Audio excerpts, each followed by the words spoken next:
Good morning, everyone. My name is Geoffrey West. I am a student here at Adams State University. My focus of study is business administration, and prior to coming to Adams State University, I was a United States Marine for 6 years. The scheme on the agenda here is that I will be discussing Gerbner and cultivation theory. I'll be presenting my argument, giving some evidence, and following it up with a conclusion. The main argument or idea that I'm going to be presenting is first-person shooter games and its conditioning effects.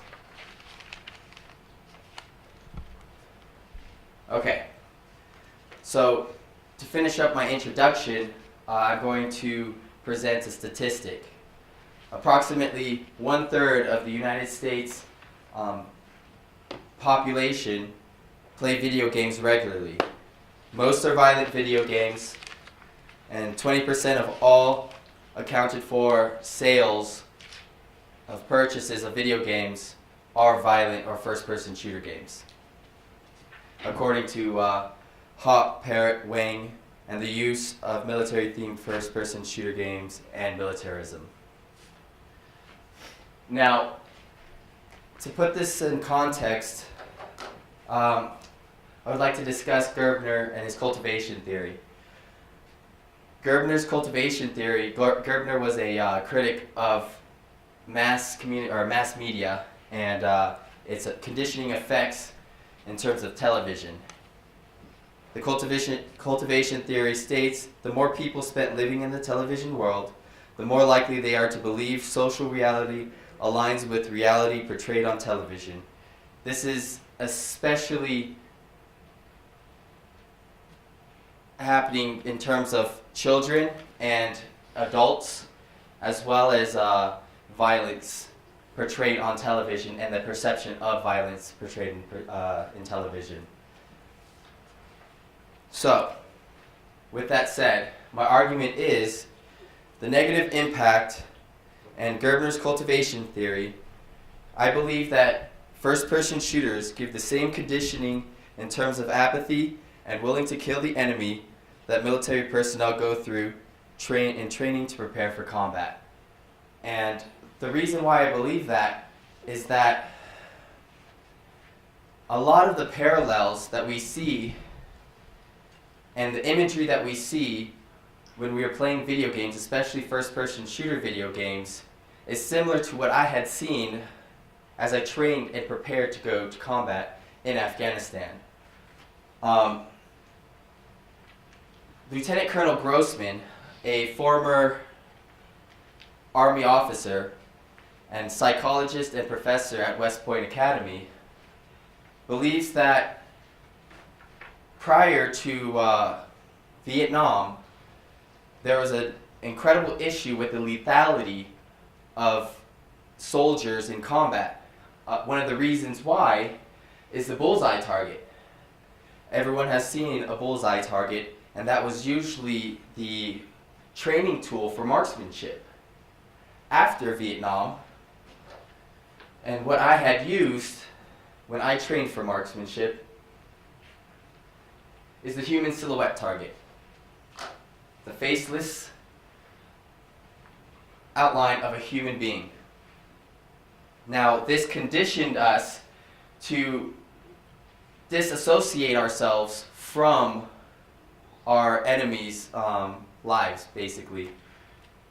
We did not see the enemy as a human, and that made us more lethal and efficient in that way. One of the parallels to that on the civilian side is airline pilots. Airline pilots have to go through thousands of hours of flight simulation to instinctively prepare for issues while in flight and be able to hit the switches if something went wrong. And I believe that when it comes to video games are acting as these human silhouette targets. To make that point a little bit more clear,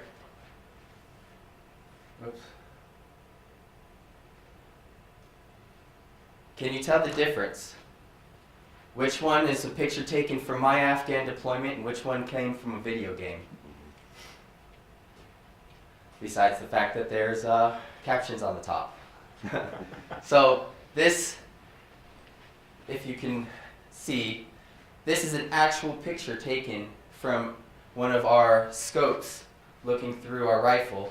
And you can see an outline of a motorbike and two human silhouette targets. Here, hopefully you can see, it looks very similar. The way that the scope is presented, the railing to mount the scope is very realistic. It looks exactly the same.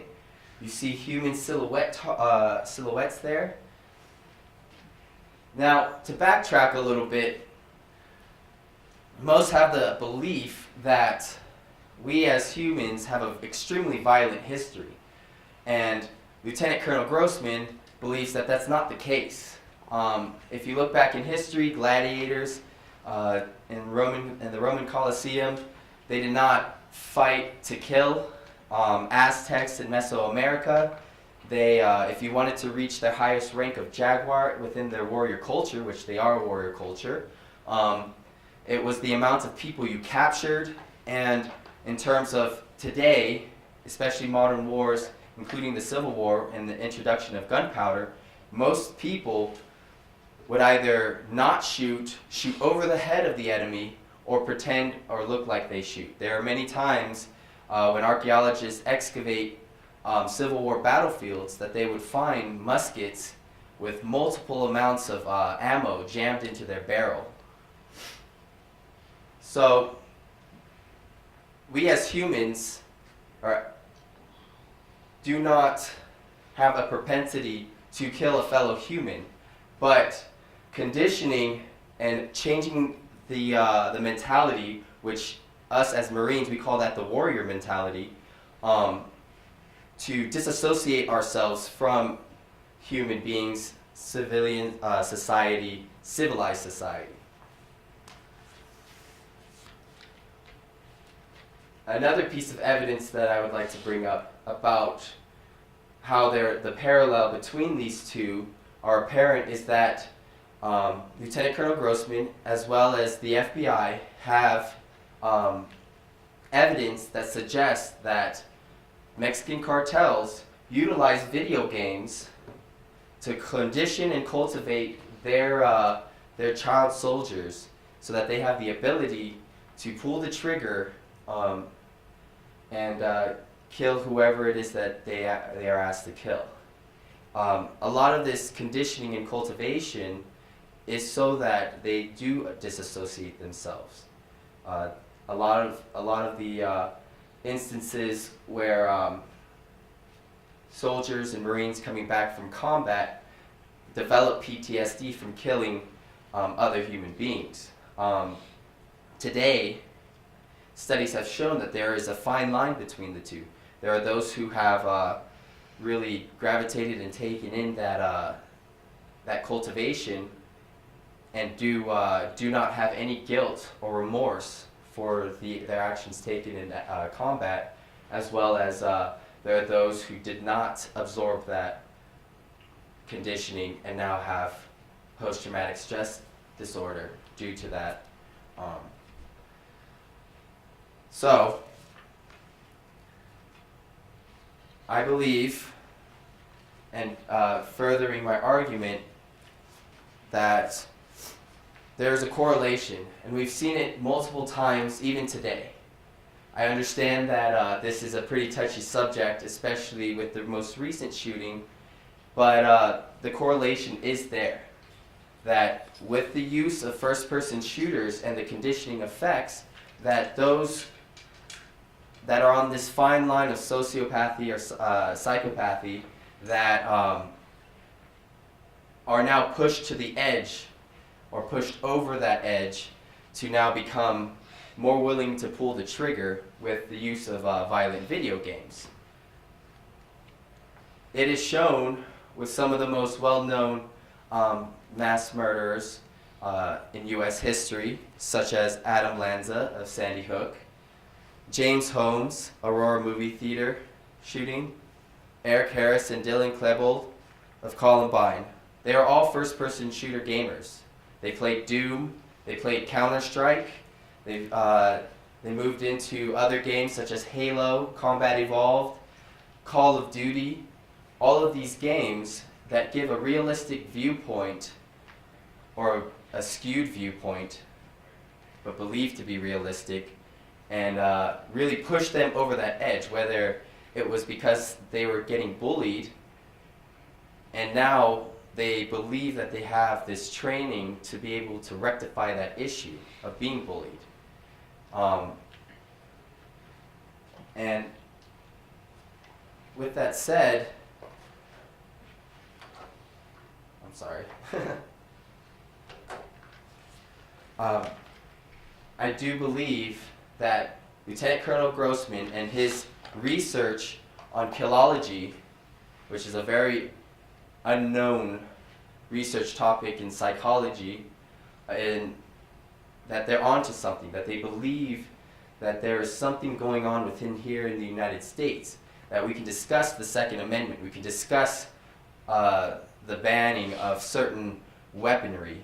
However, those tools, I would say, are nothing without the conditioning and the training of those individuals and their willingness to pull the trigger. A lot of the times, going back into history and our violent history, with bladed weapons, it gives you that opportunity to make that personal connection as you stab somebody. You don't get that opportunity when you're flying 30,000 feet above the air or above a city and drop an atomic bomb on Hiroshima. There is no association because you don't see the face.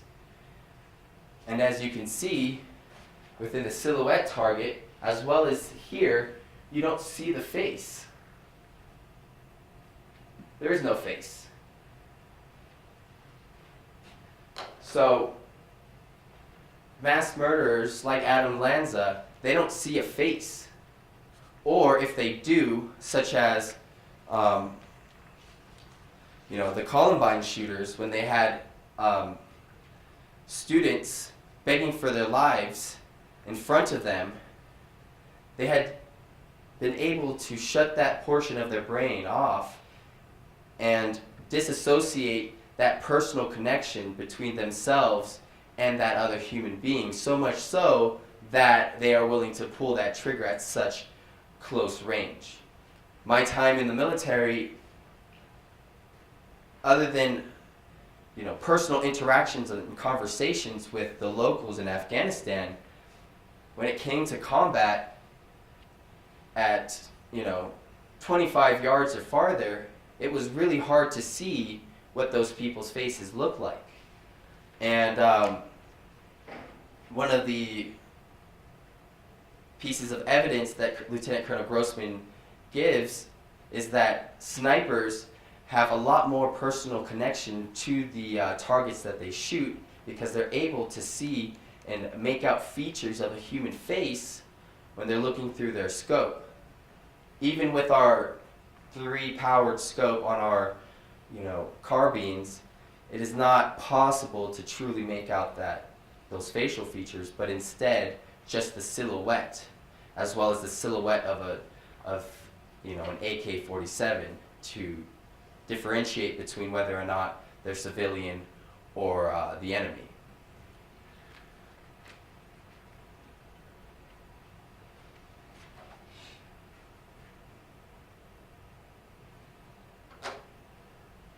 So, with the cases that we've had in terms of mass shooters on school campuses, that they are getting nearly the same training in terms of conditioning of the human mind and their ability to disassociate themselves from civilized human society, so that they're apathetic to tragedies, as well as they're a lot more aggressive.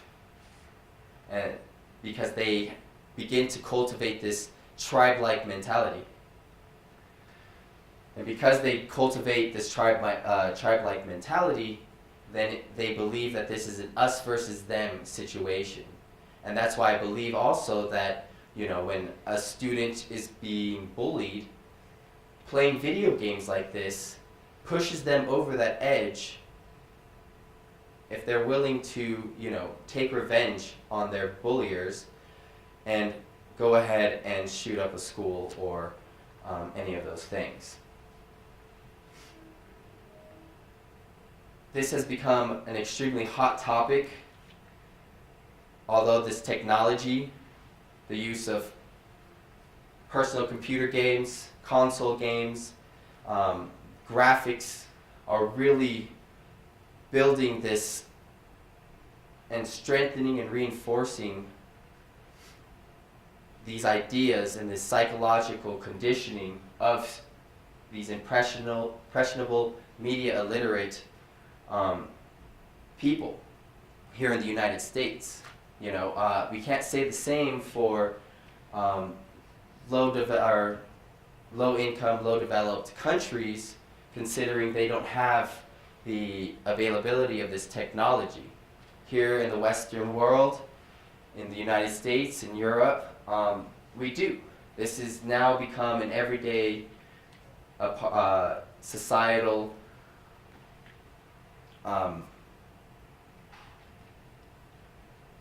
connection, especially with the advent of the internet. Now we can discuss and talk to each other, formulate tactics and plans within the game to better our ability to win the game in this case, or to be more efficient and lethal.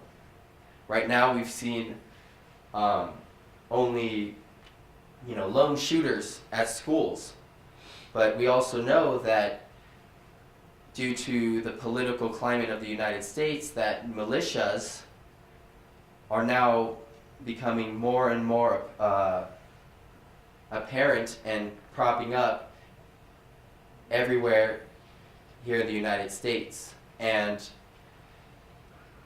they may not, or they may have the opportunity and availability to cultivate and condition their soldiers, their militia soldiers, but if not, the use of first-person shooters is a good substitute to human silhouette targets, as well as a non-costly trading tool, as opposed to going to a paintball arena, going to an airsoft arena. You can sit down with your buddies, connect over the internet, put on a mic, grab your controller, and practice warfare-like tactics and procedures to become more efficient and lethal.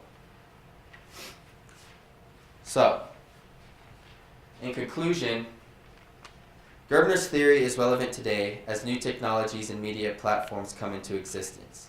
First-person shooters have a correlation to mass murders. These video games condition their players to be apathetic, disengaged, and instinctual when it comes to violence. Generations of video gamers will become nonchalant about tragedies and apathetic tribe-like acceptors of aggressiveness. The only way that we can possibly unlearn this is through monitoring of purchases of these video games, violent video games, both first person and third person by minors. Learning and literature for parents at home, and so that they can monitor their children and what they play, as well as advocate alternatives to these games. Tetris is perfectly fun. So Super Mario Kart, all of these other non-violent games are just as fun, as well as build more of a connection personally to each other. So I would like to leave you all with a quote to really sum up this idea by Evan Ramsey, the Bethel Regional High School shooter, which is quoted to say, I do not,